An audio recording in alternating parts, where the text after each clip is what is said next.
All right, welcome back to the podcast, Far Side of the Moon. I am here, Carlos. Hey, hello again, guys. It's been a while. Welcome back, man. Welcome back. Good to have you back. Thank you. You guys want to introduce yourselves? I'm Lety. I'm Albert. For all you loyal listeners, it's me coming through the sweet sounds of Far Side of the Moon podcast. Oh yeah, we're all back here on the wire again. And we've got a new movie. Well, new for us here. Or new to the podcast, not really to New us. to the podcast. New to the podcast. New to you guys, maybe. Yeah, that's true. And we are reviewing and recapping Signs. Science. So- Great movie. M. Night Shyamalan directed it. And apparently came out in the movie. For all you people that weren't paying attention, he was Ray, the wife murderer in this movie. It was an accident. Agree to disagree, honestly, It was because the a wife is dead. horrible accident. Yeah. I just want to say, when it comes to sleeping on the road, you should never fall asleep at the wheel. Oh yeah. And you could always pull over to take a quick little nap. Professional driver here, coming from a professional driver. Semi-professional driver over here saying to all the professional people in any profession, just take a nap on the side of the road. It's not gonna affect anyone if you do that. It will affect people if you fall asleep on the wheel and you crash into their wives. A 15-minute nap could save a life. Mm-hmm. All right. Does anyone else have anything to say before we get right into the movie? No. For all of you that haven't listened to our previous podcast, there's an email down below where you could send us a couple stories or any movies you guys want us to talk about again, or maybe even series. Would be greatly appreciated. We want to know what you guys want to hear. Yes. Email down below or comment down below. I mean, obviously send in your stories through the email. Right. But comment down below movie suggestions and series suggestions. Yeah, we are really looking into those suggestions right now. We are having a little trouble with content, and we would appreciate a little bit of help. Well, we kind of have a series coming. We have a series. We have coming a up, series but, coming, yeah. But I just want to say, last time we had a series, we completely dropped it. So That's true for That's true. our listeners out there that obviously didn't know because we didn't release the episodes. We actually started to do we did 2 or 3 episodes, I think. 4 episodes. We of did Good 4 episodes. Of Good Omens. I'm of pretty Good sure we did 4 Omens. episodes of Good Omens, and I think you knew right when you started editing, it just wasn't the same. It right? wasn't. It's because the thing is, I guess because it was a bit comedic. We kind of read the subtitles out, and then we'd be like, oh, that never mind, that's a joke. So it would kind of be like, where do I cut the audio? Yeah. And it's really hard when you're just talking fluently. So it was kind of hard. Yeah, I want to bring up for everyone listening that I had said very early on, I feel very iffy about doing comedy. Just because, one, I don't know if the recap style is that great for For a comedy. Yeah, we can recap the jokes, but we're never going to do it just as the way that the people presented it. Yeah, Yeah. they kind of throw the fucking punches of the fucking joke, you know? They kind of just put it out there. Like, there's no way we're going to do that. Yeah. I mean, we could do our best, but it will never sound as great as you just. You know what? Good Omens, good show. Everyone should watch it. It is a good show. Amazon original. Not sponsored, guys, but Would we'll like to be. But I think it was the best to end up dropping that, and we have a good series in mind now, and we have a good movie for you guys today. Signs, great movie. Mel Gibson, Joaquin Phoenix, the other McCulkin brother. So Other McCulkin. the other McCulkin brother. That's right. And what's the little girl's name? Chloe, I think. I'm gonna look her up. I know she's Bo in the movie, which I think is Yeah. weird because Yeah. I thought Bo was a boy's name. Really? I've heard. What are you it. talking about, Bo Peep, bro? Bo Burnham. Choice. Oh, okay. Who I fucks guess Bo? I guess Bo's neutral. Okay, fine. Yeah, makes sense. Oh, sorry, I was confusing her. Abigail Breslin, if I'm pronouncing it wrong. I'm just gonna say you're pronouncing it right because I'm looking at this name and I just don't know how to pronounce it. So All right. Well, Abigail. I don't know, man. It's a great cast, honestly. So It's pretty small cast for the movie, right? yeah. Like, Yeah, just 4 people, officer every now and then. and one of them's the director. Yeah, and the Yeah, dude. director. Damn, what the hell is the budget for this movie, dude? Like, Yeah, you know I'm what? curious. We can't get that many actors and actresses. Let's get you four come over here. Let me rent a house, and you know what? I'm gonna direct it and also come out in the movie. Yeah, they just rent the farmhouse. They like use a street, a dirt road for a little bit, and they have a cafe once, right? That's true. Yeah. Pizza. Oh, It's a the pizzeria. Pizza place in the pharmacy. Pharmacy, pizzeria. Small town, man. But I mean, that pretty much that's kind of what the movie is. They're like in a really really small town. All right, so I'm looking at the budget of the movie right now. Stand by. Oh, okay. So we're looking at a budget of 72 million. Do you guys want to guess how much it made in the box What? office? God damn. I don't think it was Double. that great. Okay, Well, you- I think it's a really good movie. I think it's a great movie. movie. I'm gonna say 120 million.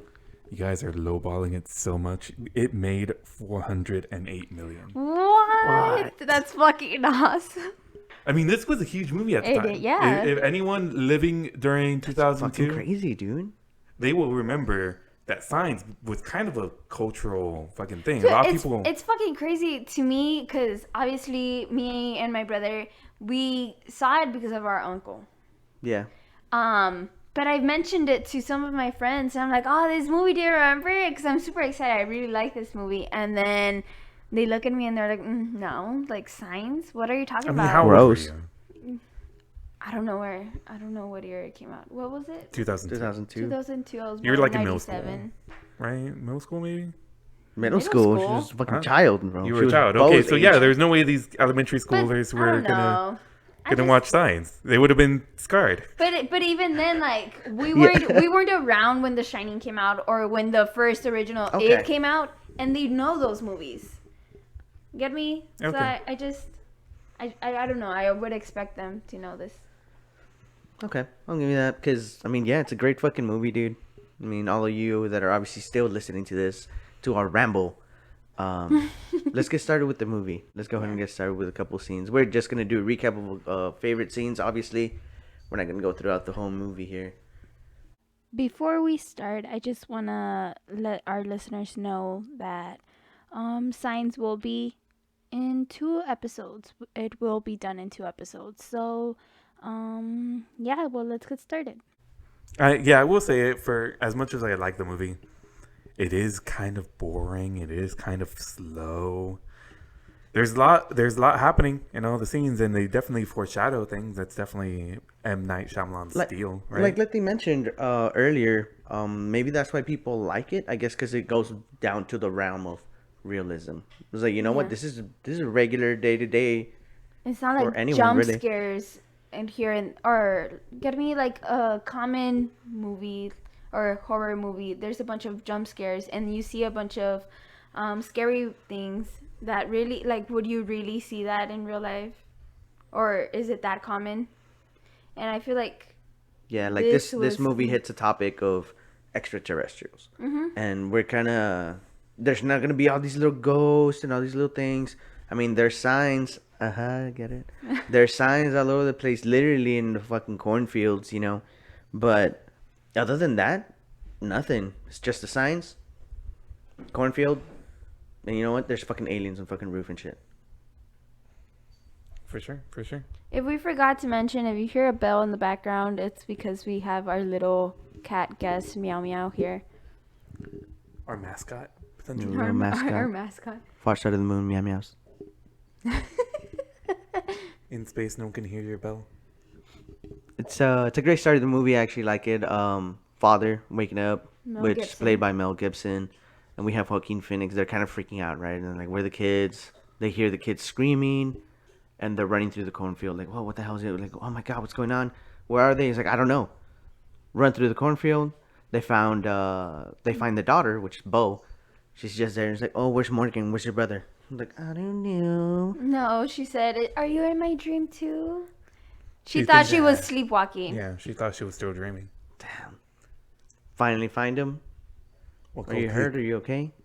The other McCulkin.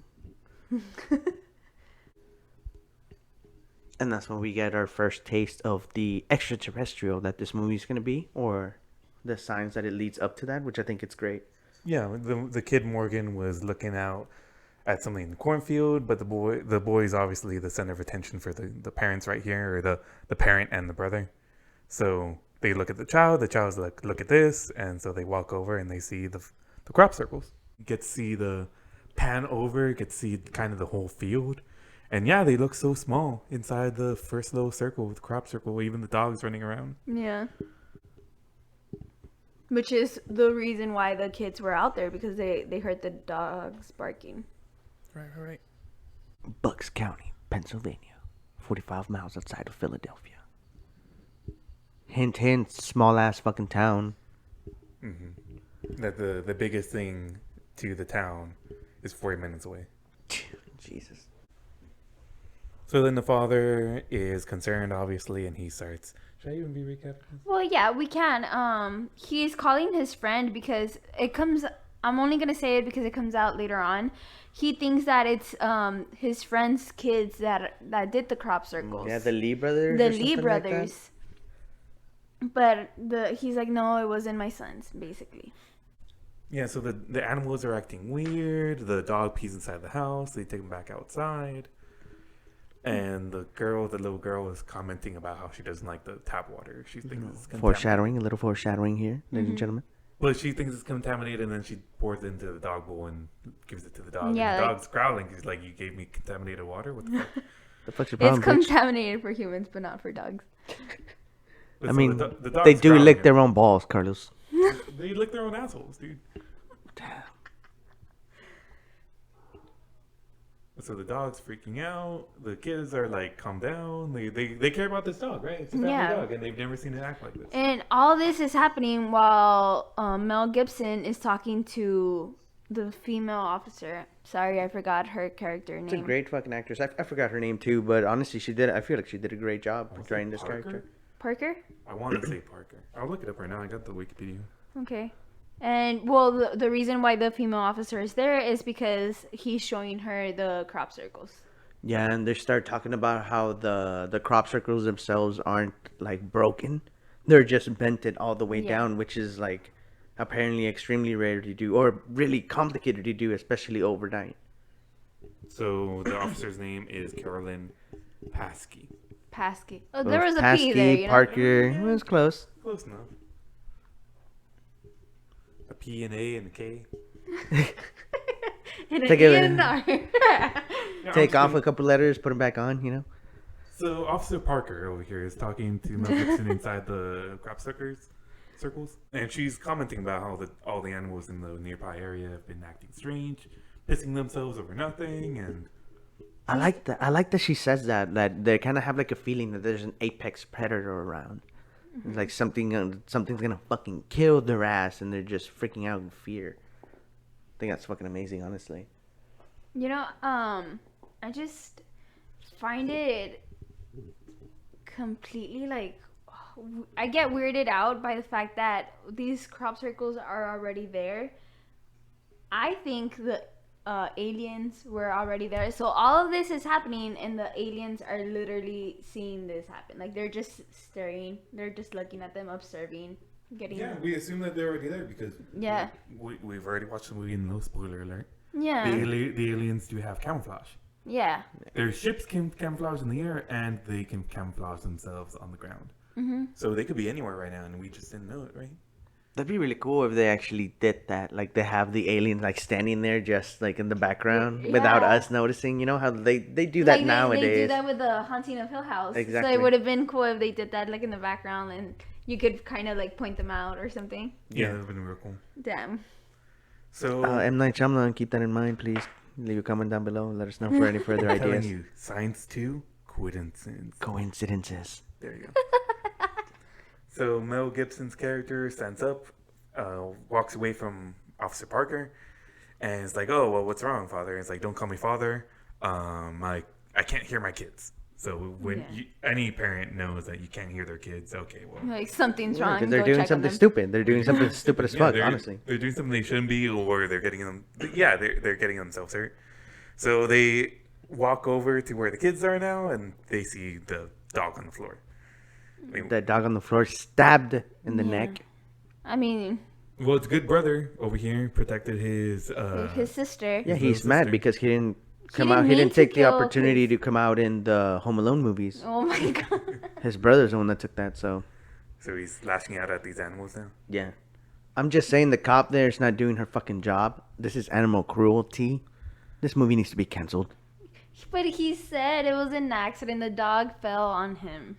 Oh yeah, he knew what to say. He Like, knew what to he say. He to knew get what away to with say. it. He knew what to say, dude. He's a fucking McCulkin, bro. He knows exactly what to say. Psychopath. Son of a bitch.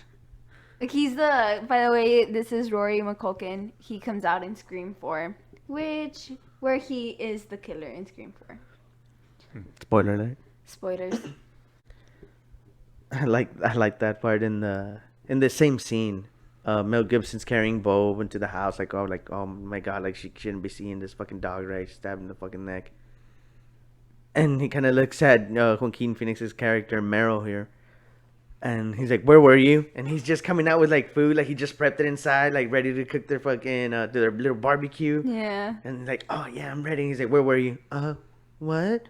Fucking hands with chips and like mashed potatoes or Just something on trying the to have other a I side. think it was cookout. popcorn. Really? I think it was popcorn in the. All I know is that Lower- the guy. I don't know. It Standard was like- definition. Standard yeah. definition. We can't tell what's The going guy on was just back trying to there. have a good fucking time with the barbecue. No, and gets fucking yelled at and fucking comes outside. Dog is goddamn dead, dude. Are you fucking kidding me? Can't have a nice time with these goddamn fucking kids. Just doing whatever they want, killing dogs and shit. I like that scene. This All right. upcoming scene. Yeah, you wanna Yeah, I'll pause recap it. this one? This upcoming scene, Mel Gibson is asleep and it's already nighttime. Can't even fucking sleep with these goddamn And kids. Mel Gibson just opens his eyes and he says, "What's the matter?" And it shoots to Bo, and Bo's like, "There's a stranger outside my window. Can I have a glass of water?" Like, and Mel Gibson blows it off, and he's like, "Let's just go back to bed." He takes her. Not even. He's like, what's wrong with the water? Because fuck the stranger outside your bed. What the hell's wrong with the water? Next I to paid the your bill. bed. He takes her to the room, and they sit down on Bo's bed, and she brings up a topic that I don't think he has brought up to them yet, and she says, "Why do you talk to Mom when you're alone?" Oh, that's so sad, dude. Honestly, that fucking sucks. I wouldn't want to go through that. Explaining that to your child. Oh, I want to point out that the movie has made it clear that Mel Gibson's character used to be a reverend. Reverend, Yeah. correct. They were calling him father, and he was like, "Please don't call me father." Supposed to assume he's not father anymore for some reason, right? People don't just decide not to become fathers anymore. I mean, they just leave and abandon the kids, but that's a whole different subject. So the movie will get into what happened, what happened to his faith, and she's kind of picking at it right here, where she's like, "Oh, why do you talk to Mom?" It's like, okay, well, And he answers back, "It makes me feel better." And then she says, "Does she ever answer back?" And he says, "No." And she says that she never answers me either. Just breaking my heart. Yeah. At that exact moment, and the whole movie takes a different turn. Yeah. Because we're talking about something like super personal, something very sad, that a very like father to daughter conversation. He looks out the window and he's looking at the top of the barn, and there's someone standing there. Yeah. There's someone standing there, and I like the music in the background. It's just like dun. It's not a dun, dun, dun, dun, dun, dun, dun. No, it's just a dun, real quick. It's like, yo, someone's standing there. He gets up real quick. He goes downstairs and he wakes up Meryl. Because most of apparently the fucking scenes where Joaquin Phoenix is, like Carlos pointed out, apparently he's asleep. yeah, he's getting woken up in half the scenes. He comes out. This man's getting yelled at because of the goddamn chips that he was trying to take outside. This guy's getting woken the fuck up. No wonder he became the Joker later on in his career, Carlos. He fits the fucking part. Okay, so they decide that they're gonna go outside because it's his friend's kids. Yeah, they Yeah, assume it's the friend's kid. The Lee brothers? The Lee brothers, Lionel, Richard, and the Wolfiston brothers are back. But at this point, that's just them assuming. Yeah. They have those. It's pretty comedic at times. This movie right here, you Yeah. got a scene with the two brothers. They're like, okay, what are we gonna do? It's like, okay, we're gonna go outside and we're gonna yell and We're gonna run Scream. opposite ways and we're gonna meet at the other end, but I need you to curse. And he's like, curse? Like, what? Like, I used to be a reverend. Explain, act crazy. Like you're gonna curse and stuff. You want me to curse? I mean, you don't mean it. It's just for show, man. it's like just make noise and okay, define noise. God damn, yeah. It's just like a little back and forth here, just letting us know. It's like, hey, like, I'm still like I was a father. I was a reverend. You know, I can't be doing all this shit because it's still there in the back of his head, obviously. So at this point, they talk about burning around the house. You know what? Let's trap him. All of a sudden, the light turns on outside, and they're like, okay, you know what? Let's just go. They run outside. And then Mel Gibson's character is so dumb, dude. Like, he doesn't know how to react. He's like, I'm insane with anger. And he just keeps running. Joaquin Phoenix's character is just running around, actually yelling shit like, yo, we're going to beat your ass. You know, we're gonna beat your ass, bitch. Damn. Dropping that B word. And then they meet again at the front of the house. Oh, I want to point out that Joaquin Phoenix's character was chasing something. You could see the shadow. Also Mel Gibson. Yeah, there were the shadows. light. They were cornering it just like the plan was. Like, I thought that was perfect, dude. They were like, oh, shit, like, they are going to catch him. Because they show the camera angle from Joaquin Phoenix's character. They show the camera angle and they see, oh, like, he just knocked the trash can. Like, he just passed by there. Light turns on. Mel Gibson's character, same thing. Oh, we're going to whip your ass, whatever. And he actually sees the shadow of whatever is standing there. They're about to get it. They're about to catch it. They bump into each other. It's like, whoa, there's no one here. Right? And Mel Gibson's like, I cursed. And just Joaquin Phoenix goes, I heard. And then they look up at the roof. Yeah, because they start hearing like a crackling. Yeah, and, like, at that moment, they hear like footsteps. They hear footsteps coming from the roof. And Joaquin's character is like, how did you get up? Yeah, their face, their expression is just plain shock. It's like a mixture of fear and like they don't understand. Yeah, Joaquin's Phoenix are like his eyes are tearing up. Yeah, that's fucking fear, man. And at that moment, he tells them, are you sure that's Lionel Pritchard? Like one of those guys. He turns around. They hear like they hear the steps like real fast. And then they hear a leap.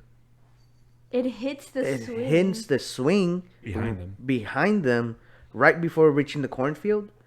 And they just see like the cornfield rustling. Like it's running through the cornfield. It was so quick they couldn't even spot it. And we're talking about we're talking about a long distance that this thing needed to jump in order to get to that area, which in essence, that is what scares me.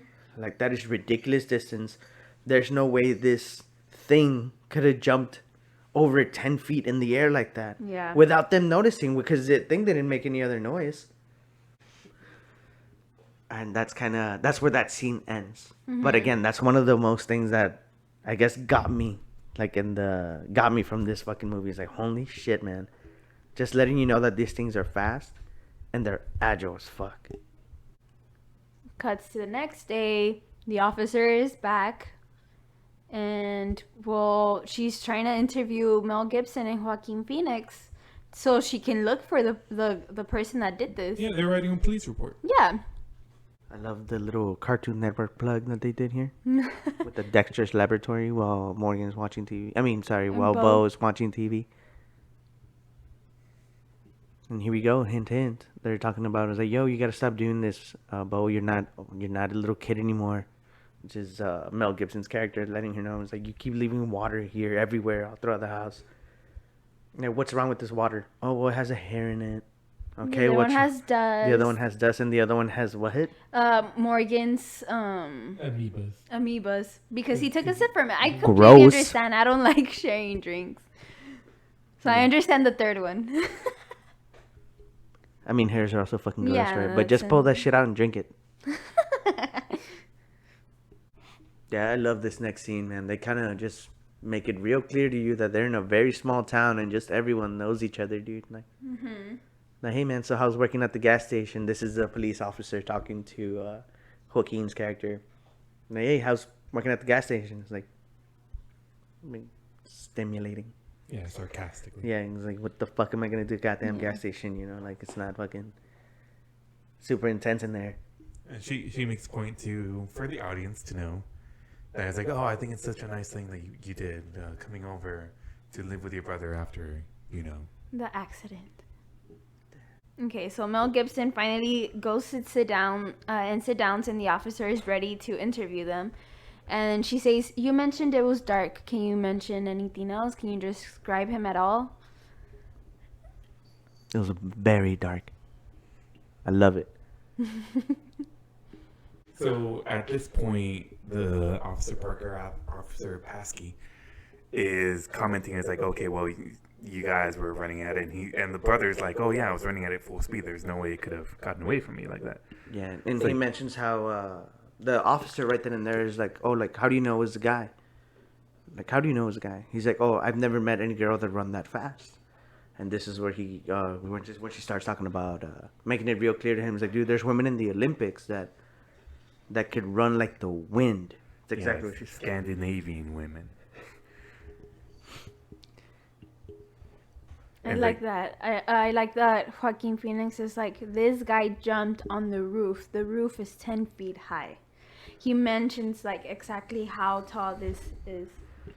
And I feel like the way that they will, I guess the reason why they can't really describe it is because they're in kind of shock of what they experienced. I mean, they're describing all they can. There's just not much to it. Well, actually, also later on, they bring up how the skin camouflages. So obviously, he was camouflaging just darkness. That's why they can't describe the creature. Yeah. So it was just dark and tall.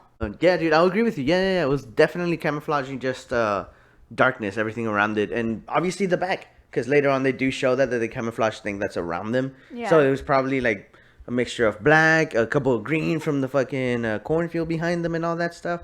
There's no way they could have fucking seen it. Even if they did, they saw the shadow. Okay, great. He camouflaged the fucking light that was hitting it. Mm-hmm. Yeah, you know? so the cop, I feel like, is like, oh, well, it could have been a Scandinavian woman jumping onto the roof. Yeah. Just because they have nothing to say to actually point it down to any person in the town. So she doesn't really have anything to write down in the report. Yeah. So she's just trying to calm these people down. It's like, oh, it could have just been some Scandinavian woman. So like she really just wants to pin it down on that woman. Well, I mean, honestly, Well, the only reason it's because Joaquin Phoenix was narrowing it down to a guy. Yeah. And Only a guy. Yeah, only a guy. So she was like, keep your options open, because there was this lady that went to this gas station and she freaked out because there was a scene. Yeah, she made a scene. She scared all the customers. So you can't just say that it was a guy when you didn't even see it. Yeah. And Mel Gibson's character is right there. It's like, okay, I know you're trying to make a point, but I just want to know what it is. She responds with, I just want to have, like, you're not giving me anything. I just want us to be able to be open to all the possibilities of who could have been, what could have been, you know? Mm-hmm. At this point, Bo interrupts and she wants the remote and she just goes back. Yeah, I know, just fucking interrupting the whole conversation. Grown-ups, and then Joaquin Phoenix's character is being an asshole. He's like, okay, with the exception of an Olympian running around at night that apparently could jump super high, what are the other options? Like, fucking asshole, dude. Really? Well, yeah, I mean, she's not being the most helpful either. Yeah, the point is they're terrible witnesses, and she's not doing enough for them. She's kind of blowing them off, really. Well, yeah, because again, it goes back to the same things. Like, it's a very small town. It's one of those towns where everyone just kind of knows each other. It's like, there's no way this could have happened. Yeah, I feel like it's more likely that these people are seeing things or something like that. They're hallucinating, maybe, rather than it was a person that could have leapt onto the roof. Yeah. I like that after all that, Joaquin Phoenix says, okay, I'm sorry about the sarcastic comment, but I'm pretty strong and I'm pretty fast. And I was running as fast as I could. And this guy, he was just toying with us. Like, they couldn't catch him. Yeah, and he's saying that, like, they frustrated. They felt like the creature wasn't even breaking a sweat running away from them. Yeah, dude.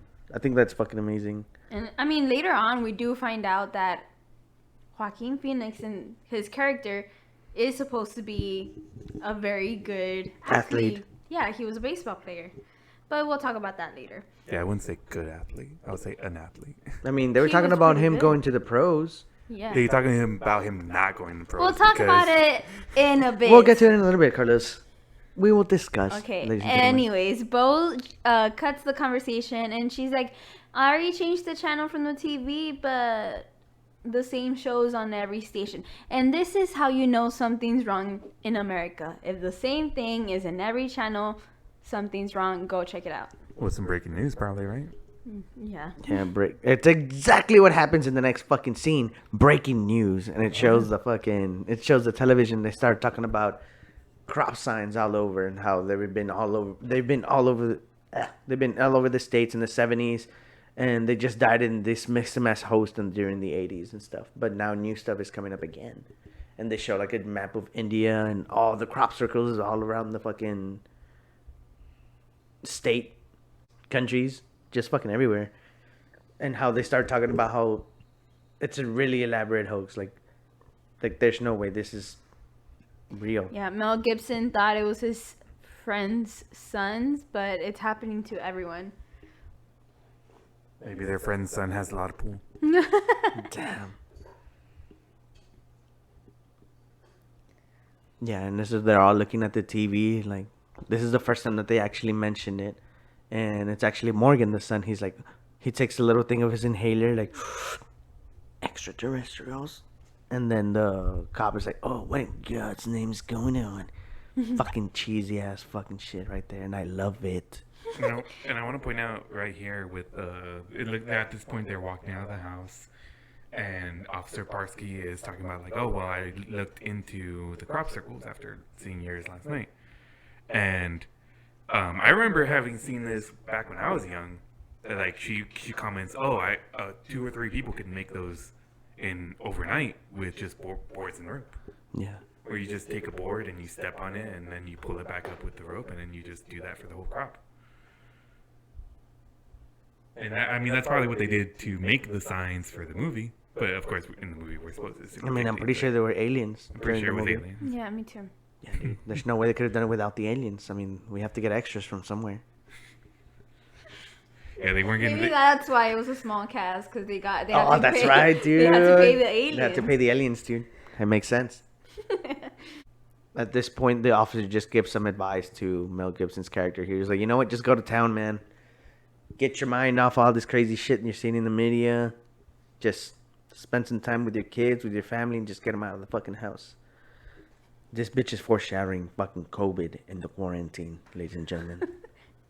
They go into town, they do different things, but no matter what, things just start pulling back into what they're all worried about. Yeah. I mean, the kids, they kind of go looking for it. They go into the library and they look for a book on aliens. Yeah, Morgan did. Bo really just follows her brother.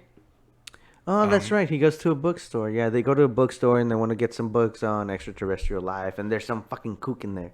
I fucking love this. How he's like, nah, I it's think not. he's the owner of the bookstore. He can be whoever he is. He's a fucking crazy ass He can still be a motherfucker. kook. Yeah, because he's like, Only cooks own bookstores. that's true, dude. He's like, you know I what? own a bookstore. Kook. He's like, you know what? This kooks, man, is fucking crazy. It's all bullshit. They're just trying to sell cola, man. They're just trying to sell cola. It's like, what the 12 commercials since this thing has started. motherfuckers counting them, dude? Honestly, that should have been a hint. Buy some stocks for cola. Maybe. That's it, guys. Right? He buys That's stocks for it, cola. dude. You buy stocks for cola at that moment. So the kids, they go to the bookstore. We Mel got Gibson went to go buy more asthma or Medication. More medication for Morgan. and the pharmacist there is just like, she keeps on bringing up the father stuff, and it's like, oh, I'm not a father anymore. It's like, oh, well, can I still confess to you anyway? And it's like, then we get to see a scene for the brother, Joaquin Phoenix's character, and he went into the army office. Looks like he's been thinking about enlisting. They never talk about it. Yeah, they never So- brought it up, right? so- Of why he's there. He ends up having the pamphlet in his hands later, but they never bring it up. Maybe it's for signs too. Maybe for coincidences. But for Joaquin Phoenix character, he trying to get his mind off the alien stuff. He goes into this office, and the sergeant, all he wants to talk about is the alien invasion. Oh yeah, dude, I fucking love this scene because I like how it was the sergeant though that they made the sergeant It's fucking sergeant, say this. right? SFC. Look that up. SFC Cunningham. Cunningham? Yeah, SFC Army. What is that? Sergeant First Class. Nice, I like that. I like my that. sergeants. Yeah, The thank you, first Call of class. Duty. First class. He's the one that brought it up. Yeah, so I really like how this character they come in, and of course he's the one that had to be saying this. He's like, oh yeah, like it's a recon team that they're sending out, and all these people, and they're talking about the aliens, obviously. I was like, yeah, you send a small group, make sure you give them the all clear. Yeah, and of course, the sergeant knows that it's fucking aliens because he's probably looking at classified information at the time. Yeah, he's there, locked the fuck up, crazy. You know what? This is it. This is the end, man. Can't fight fucking aliens. Joaquin Phoenix just looks at him weird and goes, "Yeah, can I get a pamphlet?" Yeah, dude, I'm like just he was trying to kill fucking time here, dude. Yeah, because he was going in, I'm assuming, to try to enlist or something, try to be convinced into enlisting. But no, the sergeant's just on and on about the aliens. Right Yeah, now. because there's fucking kooks everywhere, dude. God damn. Yeah, kooky ass sergeant, kooky ass bookstore owner, kooky ass pharmacist. The whole town's kooky. Maybe that's why they stayed in their house. Yeah, because they're all fucking kooks, man. Okay. So at this point, the sergeant, he gives him the little pamphlet, right? Because, I mean, he's just there to kill time. And he's like, shit, I know you. He sees his arm. It's like, oh my god, that I didn't recognize that arm. That's right. You're Meryl Hess. yeah, you're Meryl Hess. They still have your record up in the fucking whatever Yeah, thing. he did a home run Yeah, of he got a home run of 507 507 feet. Like you hold 2 records, don't you? Yeah. I hold 5. That's what he tells him, dude. Motherfucker's proud, dude. No, this is where we get the mention of the bat, Carlos, that you're talking about, man. Yeah.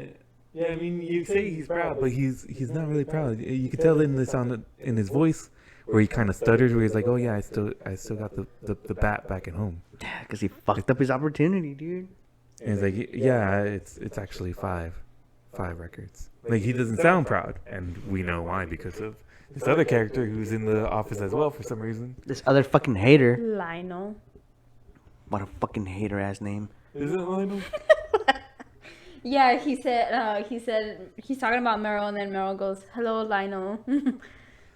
Lionel looks like a dick. He looks. He's got the leather vest Yeah. on a black t-shirt and his fucking long hair. There's no way he's in the army. Shit. But it looks like he's enlisting too. Looks like the type of motherfucker that would fuck around with your cornfield, dude. Yeah, with a board and rope. Yeah, dude. And of course, Lionel here is talking about like, oh yeah, he's got the record for the most strikeouts too, more than any 2 players to put together. Yeah. Sad. And then Joaquin Phoenix said it felt wrong not to swing.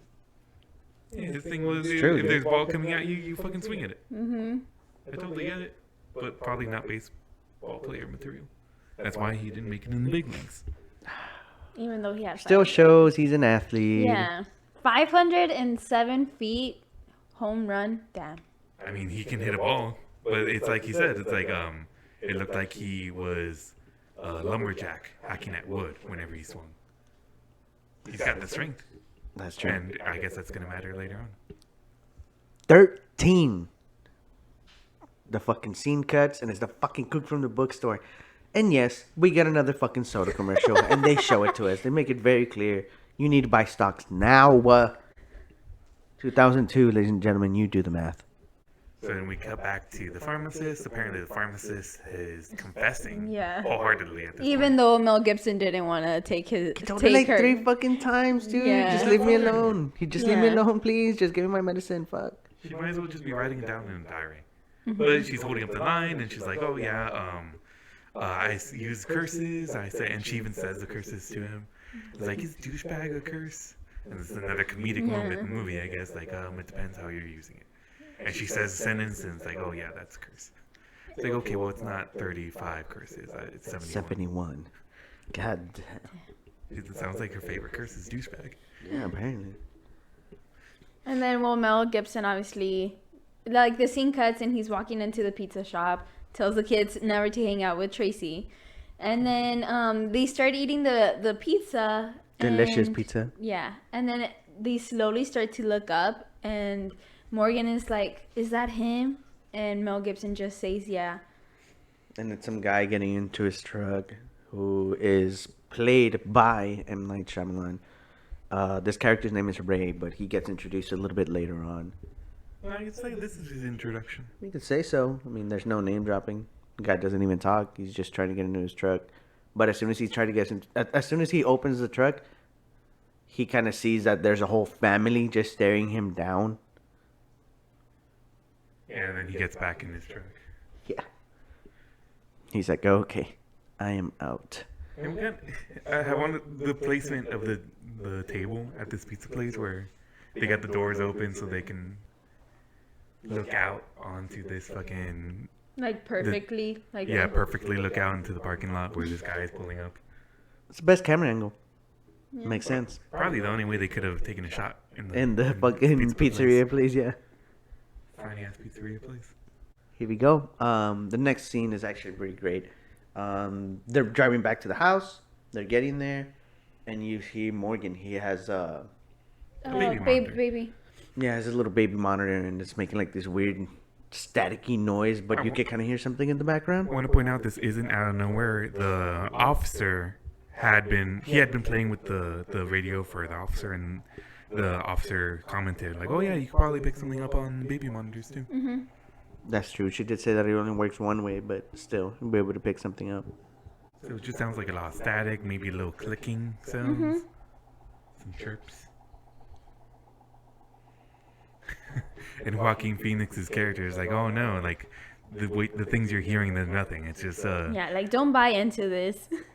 It's just a bunch of nerds who can get girlfriends, and it's a scam. They're just messing with you. The old nerds were doing it then, and the new nerds are doing it now. And then Mel Gibson character just looks at him. He's like, "It's just static, Morgan."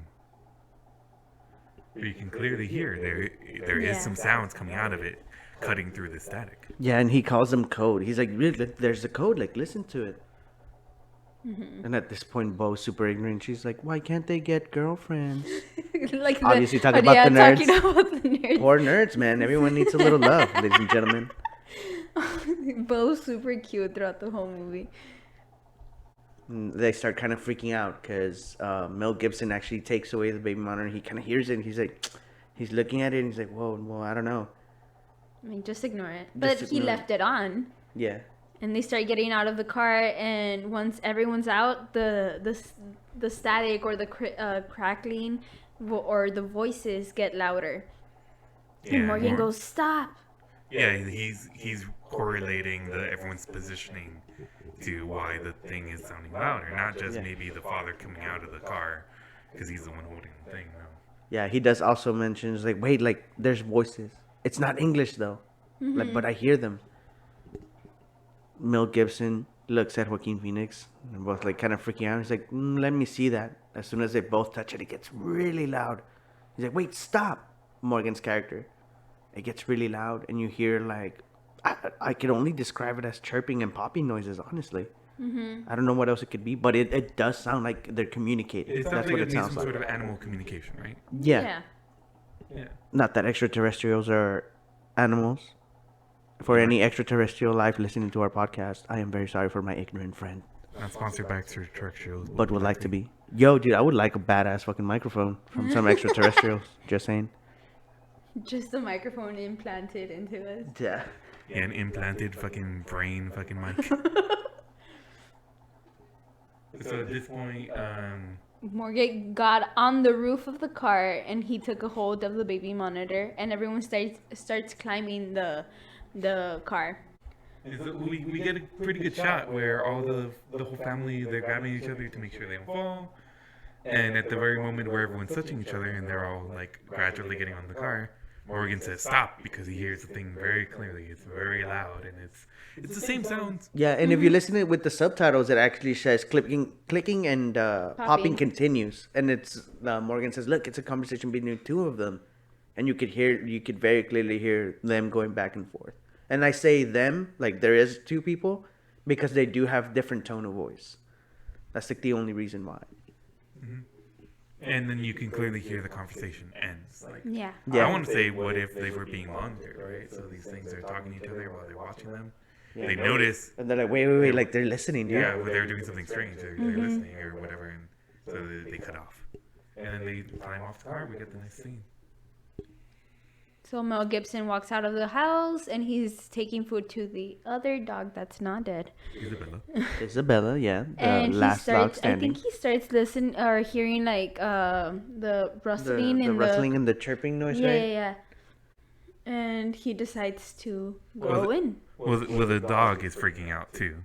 Yeah. The dog's freaking out and it actually growls at the guy. Yeah, because the dog's sensing a fucking apex predator around, dude. Yeah, you gotta make sure the apex predator knows that you're not a bitch, so you attack the owner. That's basically it, dude. And then Mel Gibson tells the dog, Isabella, you're gonna feel very silly when this turns out to be make believe. And that's him like walking very slowly, kind of scared, you know. And he grabs a flashlight, letting us know, it's like, you know what, guys, this is what this next scene is gonna happen. I'm fucking going in there. I'm gonna check it out. Mm-hmm. One of those big flashlights with the overhand handle. Yeah. This scene is actually one that kind of stayed with me for like years. Ever. Man, that's fucking crazy, dude. I fucking love this scene right here. I remember we would go back and watch it over and over again. This one, and there's another scene that comes out later on, but we ended up scratching my uncle's DVD because of this scene. Yeah. At this point, he's already in the cornfield, but this is what kind of scares me. Because, I mean, if you've never been in a cornfield, neither have I. But it honestly looks like you could just see, like, a foot in front of his face. Because of all the corn around him, dude. It's just a giant field. It's like a woods, too. Like, if you ever been to the woods, I've never been to the woods. But you can't really see that far because of all the tree coverage. It's the same thing here, but even more dense with all the... Yeah, dude. All the leaves, all the corn, all the bullshit. He actually makes it to, like, where the signs were at. Like, where the actual... Crop corn, circle. when the crop circle is, he makes it there. Camera makes it very clear that he like pans around, looks around, and there's no one there, and just darkness. Just darkness, just him by himself. So we think. He starts screaming. Well, not screaming. He starts yelling at the people. He's like, "I know you're out there. I'm not gonna report this, and you guys aren't gonna get famous." I love that. That's him still thinking that it's like that it's someone like that it's someone trying to get attention. Yeah, that someone is those fucking Lino brothers, man. They're trying to fuck me up and get attention. Damn rascals. But he's obviously panicked. He walks backward, doesn't want to give the crop circle his back, and he just starts making his way out of the thing a lot quicker than he was coming in. Yeah.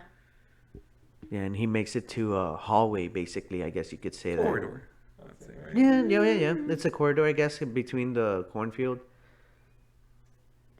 And he hears the crackling right next to his ear. He turns, yeah, the camera gives us that sensation. He turns and drops the flashlight. Flashlight goes out. He's looking at the cornfield. He sees nothing. But that's exactly where the noise comes. Not even a foot away from him. Mm-hmm. He's still looking. He's reached down for the flashlight. He's looking around the cornfield. He's like, okay. Picks up the flashlight. Taps it 1, 2, 3. Finally turns on.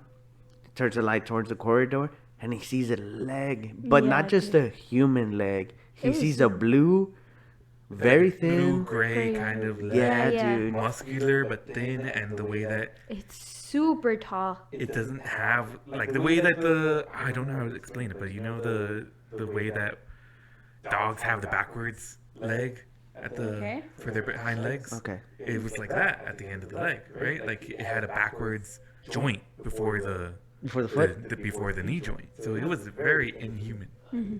Point is, it was creepy ass scene. Yeah, because the foot looks like it's standing and it's staring at you. Right when the flash hits it, it turns like he hides himself into the all that recon work for nothing. By the way, extraterrestrials, armies, apparently is shit. I mean, no disrespect, guys, but This is what this movie is making it out to seem like.